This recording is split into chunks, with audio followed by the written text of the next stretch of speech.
주옵소서. 예수님 이름으로 기도드립니다. 아멘. 오늘 주시는 하나님의 말씀 읽겠습니다. 요한복음 21장입니다.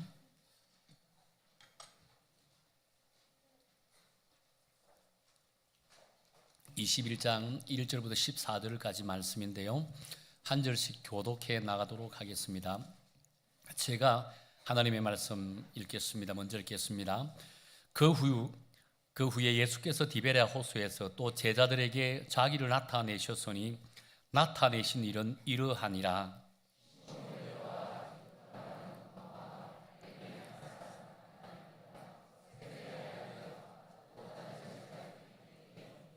시몬 베드로가 나는 물고기 잡으러 가노라 하니 그들이 우리도 함께 가겠다 하고 나가서 배에 올랐으나 그날 밤에 아무것도 잡지 못하였더니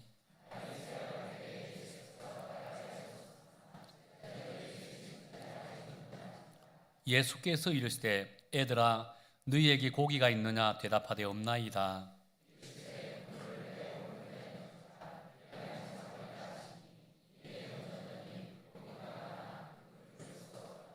예수께서 사랑하시는 그 제자가 베드로에게 이르되 주님이시라 하니 시몬 베드로가 벗고 있다가 주님이라 하는 말을 듣고 겉옷을 두른 후에 바다로 뛰어내리더라.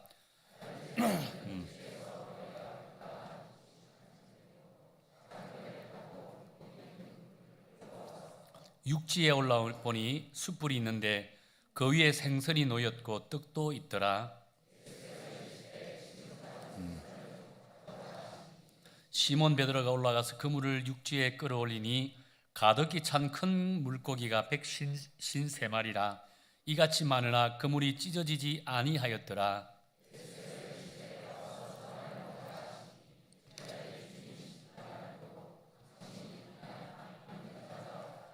예수께서 가셔서 떡을 가져다가 그들에게 주시고 생선도 그와 같이 하시니라. 이것은 예수께서 죽은 자 가운데서 살아나신 후에 세 번째로 제자들에게 나타나신 것이라. 아멘.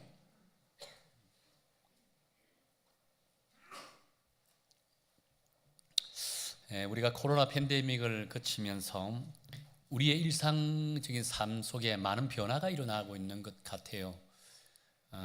그중에 가장 큰 변화가 소통과 관계에 대한 변화이지 않겠는가라고 생각을 해봅니다. 특별히 SNS를 열심히 하는 우리 젊은 세대가 더 큰 변화가 나타나지 않았겠는가라고 생각해 본다는 겁니다. 함께라고 하는 단어가 사라지고요, 누구의 도움 없이 이제 각자 도생하는 그런 시대가 되어버렸다는 거예요. 자, 함께 대화할 상대가 없고 의논할 상대가 없다 보니까 내 인생에 자그마한 일만 생겨도 실패한 인생이 되어도 쉽게 절망해버립니다. 쉽게 절망을 한다는 것은 곧 나 자신 우울감에 빠져버려요. 우울감에 빠지다 보니까 세상과 단절된 삶을 살아가고 있다는 거예요. 이런 삶을 두고 생긴 용어가 하나 있습니다. 그 용어가 코로나 블랙이라고 하는 용어입니다. 그렇다면 이런 현상에 대해서 우리 그리스도인들은 특별히 다르다고 생각할까요? 저는 우리 그리스도인들의 믿음도 역시 마찬가지이지 않겠는가라고 생각을 해본다는 거예요. 왜냐하면 코로나 팬데믹 기간 동안 약 3년이라는 시간 동안 온라인 예배를 드렸습니다. 처음에는 나름 이 온라인 예배가 신비감도 있고 신선함도 있었습니다. 그런데 이런 생활이 계속 이어지다 보니까 이제는 식상하게 되고요, 식상을 넘어서 이제 무기력한 믿음 생활로 변질되는 그런 모습을 보게 되어진다는 거예요. 결국은 믿음이 나락에 떨어지게 되고 나중에는 믿음 자체를 잃어버리는 그런 안타까운 사람들이 생기기 시작했다는 겁니다. 통계적으로 봐도 이 코로나 팬데믹 이후 이제는 정상적인 예배가 회복됐잖아요. 이 정상적인 예배가 회복돼도 각 교회마다 성도들마다 많게는 30%, 적게는 15%의 성도들이 신앙을 다 잃어버렸다고 합니다. 온라인 예배를 드린다고 말하지만 실제로 조사해 보니까 온라인 예배를 드리지 않는 거예요. 믿음 생활 자체를 하지 않는다는 거예요. 얼마나 참으로 안타깝습니까? 근데 이런 안타까운 믿음을 가지고 있는 사람들 두고 우리는 코로나 블랙 믿음이라고 이렇게 지칭을 하고 싶다는 거예요. 그렇다면 우리 그리스도인들에게 왜 이런 현상들이 나타나고 있는 것일까요? 저는 믿음의 패턴이 잘못되어서 오는 결과라고 생각을 한다는 거예요. 코로나 사태가 일어나기 전부터 대다수 그리스도인들의 믿음 생활을 한번 보세요. 교회 안에서만 이루어지는 주일 신자라고 하지 않을 수가 없습니다. 교회에서 예배를 드리고 교회에서 헌금하고 또 교회에서 봉사하고 그런 것들이 나의 믿음의 전부라고 생각을 했다는 거예요. 그런데 주일 예배를 온전히 드리지 못하니까 이 모든 것들이 흔들려 버립니다. 신학의 근간이 흔들린다는 거예요. 다시 말해 스스로의 믿음 생활이 되지 못합니다. 이는 곧 코로나가 오기 전부터 우리의 믿음의 단계는요, 코로나 블랙 믿음 이전 단계, 코로나 블루 믿음 상태였다라고 하는 사실을 우리는 알 수가 있다는 거예요. 그렇게 아무리 부활 신앙을 가지고 살아가자라고 외쳐도요, 실제 삶의 현장에서는 대단히 무기력한 믿음 생활을 하고 있는 거예요. 나와 부활하신 주님과는 무슨 상관이 있느냐라고 하는 믿음을 가지고 있는 거예요. 그러니까 우리 그리스도인들이 가는 삶의 현장마다 우리 그리스도인의 영향력이 드러나지 않아요. 분명히 하나님께서는 우리에게 사명을 주셨습니다. 너희는 세상의 빛이 되고 소금이 되라. 어떤 사명입니까? 세상 속에서 그리스도인으로서 선한 영향력을 드러내라는 거예요. 그런데 오늘 이 시대에 우리 그리스도인들의 모습은 어떻습니까? 과연 여러분은 삶의 현장에서 그리스도인다운 삶을 살고 있습니까? 삶의 영향력을 끼치고 있다고 자부할 수 있을까요? 아니잖아요. 주일에 와서 예배드리고 봉사하고 헌금하고 이것이 우리의 신앙의 전부 최고라고 생각하는 거예요. 물론 맞아요. 교회 안 오는 것보다는 훨씬 낫겠죠. 그런데 하나님이 기대하는 삶은요, 이런 삶이 아니에요. 하나님이 기대하는 삶은요, 날마다 부활하신 주님과 동행하는 삶, 부활 신앙을 가지고 살아가는 그런 믿음을 기대하신다는 거예요. 그렇다면요, 우리의 인생은 365일 동안 우리 삶의 영역 가운데서 주의 영광이 드러나는 삶을 살아야 한다는 겁니다. 안타깝게도 그렇게 살아가지 못하는 것이 오늘 우리 그리스도인의 모습이지 않겠는가라고 본다는 거예요. 이런 의미에서 오늘 우리가 함께 읽었던 이 말씀, 우리에게 닥친 코로나 블랙 믿음의 단계에서 다시금 건강한 그리스도인으로 회복하기 위해서 부활 신앙을 갖고 살아가기 위해서는 어떤 믿음의 자세를 가져야 될까? 그에 대한 답을 제시하고 있는 그런 말씀이지 않겠는가라고 생각해 본다는 겁니다. 오늘 말씀 무엇으로부터 시작됩니까? 그 후에라고 하는 말씀으로 시작되죠. 여기서 그 후는 바로 앞장의 사건 이후라는 말씀입니다. 바로 앞장의 사건은 어떤 말씀의 내용이죠? 예수님의 부활을 부인했던, 의심했던 도마와 그와 함께 있는 제자들에게 예수님께서 당신께서 직접 그에게 나타내 보이셨습니다. 그리고 나서 오늘 이 본문의 말씀이 시작되어진다는 겁니다. 사실 우리 주님께서는 부활하신 후 제자들에게 3번씩이나 나타내 보이셨죠. 바로 앞장에 보면 20장 19절부터 23절까지 보면 안식 후 첫날 예수님께서 제자들에게 나타내 보이셨습니다. 그리고 26절부터 29절 말씀까지는요, 이 의심하고 있는 도마, 조금 전에 말씀드린 것처럼 의심하고 있는 도마와 함께 있던 제자들에게 당신이 직접 나타내 보이셨습니다. 그리고 오늘 본문에서 3번째로 부활하신 예수님께서 제자들에게 나타내 보이셨다는 거예요. 근데 오늘 본문의 2절에 보니까 갈릴리 호숫가에 모인 제자들에게 이름들이 나열되어 있습니다. 3번째로 예수님께서 나타내 보이셨던 그 현장에 있었던 제자들의 이름이 나열되어 있는 겁니다. 베드로와 도마, 나다네일과 세베대의 2 아들, 그리고 또 다른 2 제자라고 했습니다. 그런데 이렇게 함께 모여있던 중에 베드로가 다른 제자에게 뭐라고 말합니까? 3절에 보면 이렇게 말씀하죠. 우리 3절 화면을 보고 우리 함께 읽겠습니다. 시작. 시몬 베드로가 나는 물고기 잡으러 가노라 하니 그들이 우리도 함께 가겠다. 여기서 베드로가 나는 물고기를 잡으러 가겠다라고 합니다. 그러니까 다른 제자들도 에이 나도 함께 가자 라고 이야기하는 거예요. 사실 이 장면을 두고 많은 목사님들이 지금 제자들이 사람을 낚는 어부의 사명을 저버리고 이전의 일터로 되돌아갔다라고 하는 식으로 설교를 많이 했을 겁니다. 그래서 저는 오늘 본문을 조금 다른 관점에서 이 본문을 묵상해 보기를 원한다는 거예요. 여러분, 이때 지금 제자들의 영적인 상태는 어떤 상태일까요? 예수님의 부활하심을 2번이나 목격한 상태입니다. 예수님의 부활을 경험한 상태라고 할 수 있다는 거예요. 그렇게 이 시점에서 제자들이 갈릴리 호숫가에 모여 물고기를 잡으러 간 것은 부활의 주님을 만나지 못한 가운데 절망 중에 있다가 생업으로 되돌아간 것은 결코 아니라고 할 수 있잖아요. 오히려 마태복음 28장 7절 말씀에 보면 주님께서 부활하시고 나서 제일 먼저 여자들에게, 여인들에게 나타났다 했습니다. 그 여자인 가운데 마리아에게 뭐라고 부탁하십니까? 내가 지금 갈릴리로 갈 테니까 제자들에게 갈릴리에서 다시 만나자 라고 하는 말씀을 전해라고 했다는 겁니다. 제자들은 마리아의 이야기 듣고 갈릴리 호숫가에서 예수님을 다시 만날 것을 기대하면서 그곳에서 기다리고 있었다라고 해서 한다는 겁니다. 그런데 그 약속을 기억하고 갈릴리에서 주님을 기다리는 중에 예수님께서 드디어 오니까 그래 기다리는 지친 그들은요, 이제 우리 물고기 잡으러 가자 라고 하지 않았겠는가라고 본다는 거예요. 오늘 본문의 핵심은요, 그 다음 구절에 나오는 말씀입니다. 3절입니다. 3절 하반절 우리 화면을 보고 읽도록 하겠습니다. 시작. 우리도 함께 가겠다 하고 나가서 배에 올랐으나 그날 밤에 아무것도 잡지 못하였더니, 지금 물고기 잡는 게 전문가인 어부들이 밤이 새도록 그물을 던졌는데, 그물질을 했는데 단 한 마리의 고기도 잡지 못했다는 겁니다. 이것이 가능할까요? 기적입니다. 기적. 어부들이 밤새도록 그물질을 했는데 단 한 마리의 고기도 못 잡는 것이, 이것이 기적이라는 거예요. 근데 그 놀라운 것은 그 다음 6절에 보세요. 우리 6절 우리 함께 읽도록 하겠습니다. 시작.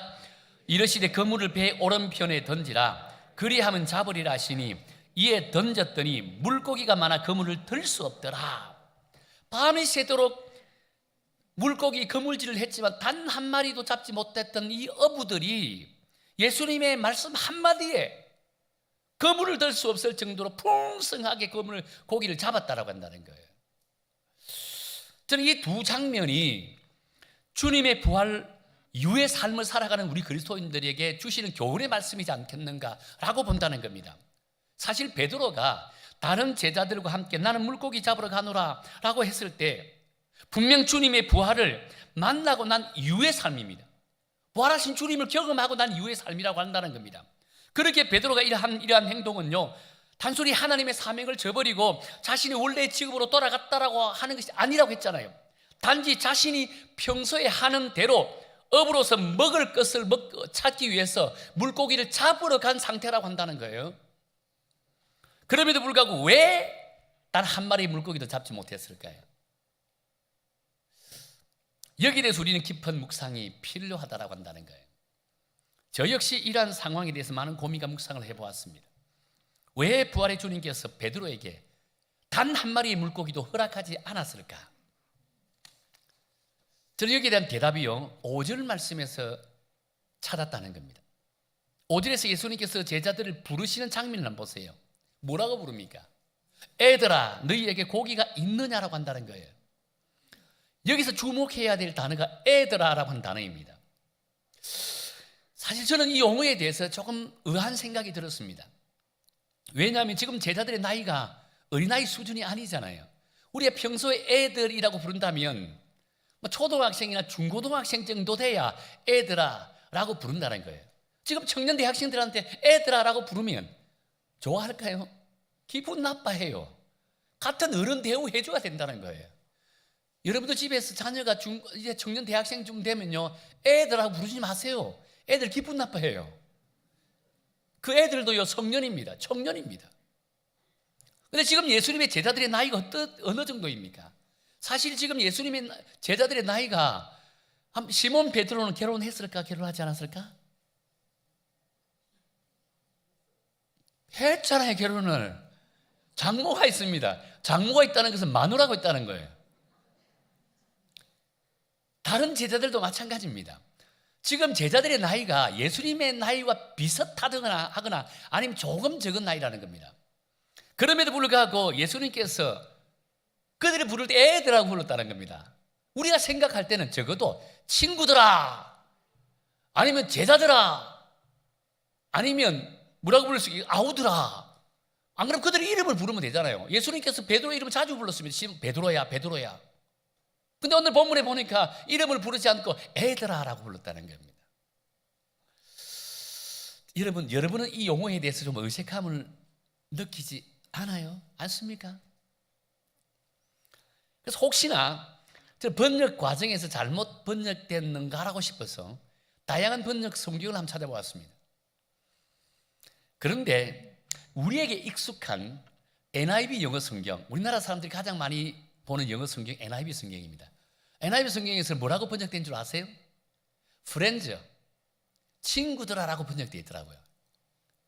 그런데 여러분, 전 세계 기독교인들이 가장 많이 보는 성경이 어떤 성경인 줄 아세요? 킹 제임스 버전이라는 성경입니다. 이 성경은 뭐라고 번역되어 있을까요? children이라고 번역되어 있더라고요. 자, 모순입니다. 두 개 다. 제가 이제 원어 성경, 헬라어 원어 성경 한번 찾아보았습니다. 뭐라고 번역되어 있을까요? 아이라고 하는 파이디아라고 하는 단어로 번역되어 있더라고요. 그렇게 기록되어 있더라고요. 결국은 우리 한글 성경 번역이 정확한 번역이라고 할 수 있다는 겁니다. 자, 그렇다면 예수님께서 이 성년들인 제자들을 향해서 왜 애들아라고 이렇게 불렀을까요? 이 말씀을 묵상하면서 나름 내린 결론은요, 예수님께서 제자들에게 애들아라고 불렀을 때는 단순히 육신적인 나이로 부른 것이 아니라는 겁니다. 영적인 나이, 믿음의 나이로 그들을 불렀다는 거예요. 다시 말해, 이 철없는 믿음의 사람들아, 이 애송이 같은 믿음의 사람들아 라고 부르셨다는 거예요. 사실 갈릴리 호숫가에서 모인 제자들이 해야 할 행동이 어떤 행동입니까? 물고기를 잡으러 가기보다는요, 부활하신 주님을 기다려야 된다는 겁니다. 시간이 저물어도 날이 새도 자신들을 만나러 오시겠다라고 약속하신 그 예수님, 그 부활하신 주님을 기다려야 되는 거예요. 근데 베드로는 기다리면서 지치니까 에이, 나는 물고기나 잡으러 가겠다 라고 지금 이야기했다는 겁니다. 예수님을 기다리는 것보다 차라리 물고기 잡는 게 더 낫다라고 생각했다는 겁니다. 마치 부활하신 주님을 기다리는 것은 시간 낭비인 것처럼 생각을 해버린 거예요. 이 얼마나 안타까운 생각이지 않을까요? 자신의 생각한 시간에, 내가 기대하는 시간에, 내가 원하는 시간에 예수님이 나타나지 않는다고 에이, 물고기나 잡으러 가야 되겠다 라고 하는 이 말에 예수님께서 어떤 마음을 가졌겠습니까? 얼마나 안타까웠겠습니까? 안 그래도 싸가지 없이 자기를 세 번이나 부인한 이 베드로가 물고기나 잡으러 가야 되겠다고, 저 같으면 에라 그냥 한 대 때리고 싶은 마음이 왜 안 생기겠습니까? 생깁니다. 그러니까 그를 향해서 애들아 라고 부를 수밖에 없는 겁니다. 부활신앙을 가지지 못하고 여전히 신앙 없는 사람처럼 행동하는 너희들 보니 철부지 아이들 같구나, 믿음 없는 애송이 같구나 라고 하는 마음을 갖지 않았겠습니까? 이런 믿음의 상태로 고기를 잡고 있으니까 고기가 잡힐까요? 안 잡히죠. 잡히는 게 더 이상합니다. 안 잡히는 게 당연한 거예요. 그래서 예수님께서는 5절에서 너희에게 고기가 있느냐라고 물었습니다. 없는 걸 뻔히 아시면서 물었습니다. 어떤 마음으로 물었을까요? 그래, 너희가 원하는 것이 있느냐? 만족하느냐? 그렇게 말씀을 물었다는 겁니다. 부활의 주님을 경험하고서도 부활신앙으로 살아가지 못하는 너희들이 너희 마음대로 고기를 잡으니까 만족하느냐? 만족하느냐? 사실 예수님께서 지금 베드로에게 하는 이런 질문은요, 오늘 살아가고 있는 저와 여러분에게도 동일하게 하고 있는 질문이라고 할 수 있습니다. 오늘 저와 여러분에게 어떤 질문을 던질까요? 예배를 드리지 않고 너희 하고 싶은 대로 하니까 좋냐? 골프 치러 다니고 여행 다니니까 좋냐? 하는 거예요.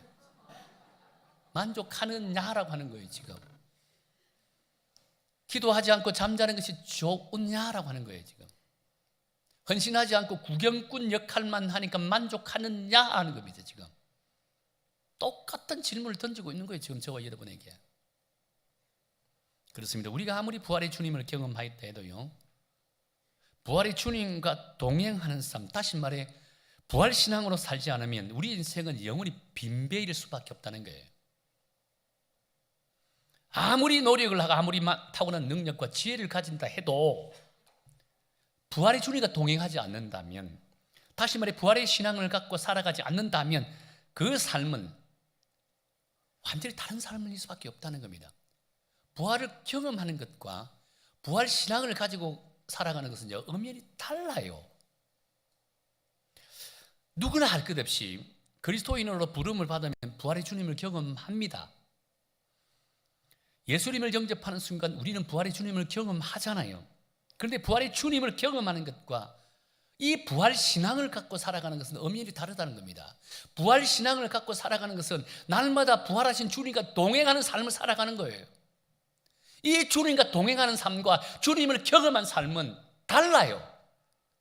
그런데 오늘날 대다수의 그리스도인들은요, 부활의 주님을 경험하는 선에서 딱 끝내버려요. 멈춰버린다는 겁니다. 하나님께서 우리에게 기대하는 것은 무엇일까요? 왜 우리에게 부활의 주님을 보여주셨을까요? 부활의 주님을 경험하고 이들의 삶의 현장에서 그 부활 신앙을 갖고 살아가라는 겁니다. 우리를 통해서 당신의 역사할 사명이 넘친다는 겁니다. 우리 그것을 깨닫지 못하고 살아가는 거예요. 그러니까 우리가 세상에 나가서는요, 세상 사람들과 똑같아요. 우리를 통해 선한 영향력이 드러나지 않아요. 하나님은 우리를 통해서 세상에 하나님의 나라를 온전히 이루나고 확장해라는 사명을 주음에도 불구하고 우리는 그런 사명을 온전히 감당하지 못한다는 겁니다. 그러니 오늘 하나님께서 저희와 여러분들에게 이 철없는 믿음의 사람들아, 이 애송이 같은 믿음의 사람들아 라고 안타까면서 부른다는 거예요. 오늘 제가 목소리가 조금 높아지고 있습니다. 죄송합니다. 목소리 높게 설교하면 설교 마치고 나면 제 아내한테 또 이렇게 잔소리를 듣습니다. 좀 목소리 낮추겠습니다. 왠지 모르게 오늘 제가 지금 흥분되고 있습니다. 지금 안타까운 마음에서 이런 마음으로 이런 분에게 설교를 하고 있습니다. 자, 그렇다면 단 한 마리의 물고기를 잡지 못한 제자들이 어떻게 해서 그물을 들 수 없을 만큼 한 배 가득한 만설의 축복을 누리게 될까요? 저는 이것이 바로 부활신앙을 가지고 살아가는 그리스도인들만이 누리는 축복이라고 생각한다는 겁니다. 우리 6절 다시 한번 읽어볼까요? 6절입니다. 시작. 이르시되 그물을 배 오른편에 던지라 그리하면 잡으리라 하시니 이에 던졌더니 물고기가 많아 그물을 들 수 없더라. 지금 베드로는요, 배 오른편에 그물을 던지라고 하는 주님의 말씀에 의지하여 그물을 던지니까 물고기가 잡히기를 엄청나게 잡히죠. 그물을 들 수 없을 정도로 잡혔다는 겁니다. 그래서 지금 그렇습니다. 지금 베드로는요, 부활의 주님을 의지하는 순간이 있습니다. 의지하는 순간, 수십 년간 동안 쌓았던 물고기 잡는 기술, 능력을 다 내려놓았다 했습니다. 경험도, 그 다음에 경력도, 자기 자존심도 다 내려놓게 되더라는 겁니다. 그렇게 베드로는 처음부터 주님의 곁을 떠나서는 안 된다는 거예요. 주님께서 기다리려면 기다려야 되고 거기 있으려면 거기 있어야 되는 거예요. 그것이 바로 부활의 주님을 의지하는 것이고 부활의 주님과 동행하는 그런 믿음의 삶의 자세라고 할 수 있다는 겁니다. 그런데 안타깝게도 오늘을 살아가고 있는 우리 그리스도인들은요, 부활의 주님을 경험하면서도 부활의 주님을 전적으로 의지하지 못한다는 거예요. 전적으로 의지하지 못한다는 것은 부활의 주님과 동행하는 삶을 살지 못한다는 거예요. 왜 이런 현상이 나타날까요? 저는 말씀을 준비하면서 선택과 의지, 자유의지라는 관점에서 이 말씀을 바라보기를 원했다는 거예요. 여러분, 선택은요, 우리의 의지와는 전혀 상관없이 이루어지는 하나님의 절대적인 은혜라고 할 수 있잖아요. 그런 의지는요, 우리 스스로가 결단해야 되는 믿음의 행위라고 할 수 있다는 겁니다. 분명 부활의 주님을 경험하는 것은 선택받은 자만이 누리는 은혜잖아요. 그 결과로 나를 내려놓는 것은 우리의 의지적인 결단이 있어야만 나를 내려올 수 있다는 거예요. 근데 참으로 안타까운 것은요, 오늘 대다수의 그리스도인들은 바로 이 의지적인 결단이 없습니다. 그러니 맨날 교회 나와도 부활신앙을 갖고 살아가지 못하는 거예요. 오직 주일 신자만으로 살아가는 거예요. 하나님께서 우리에게 주일 신자가 되라고 말씀하지 않았습니다.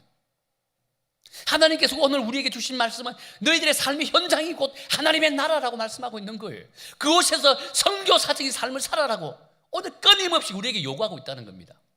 그런데 우리의 삶의 현장을 돌아보면 주일 신자밖에 되지 않는다는 겁니다. 얼마나 참 안타까운 모습이라고 할 수 있을까요? 그런데 왜 이런 의지적인 결단을 하지 못할까요?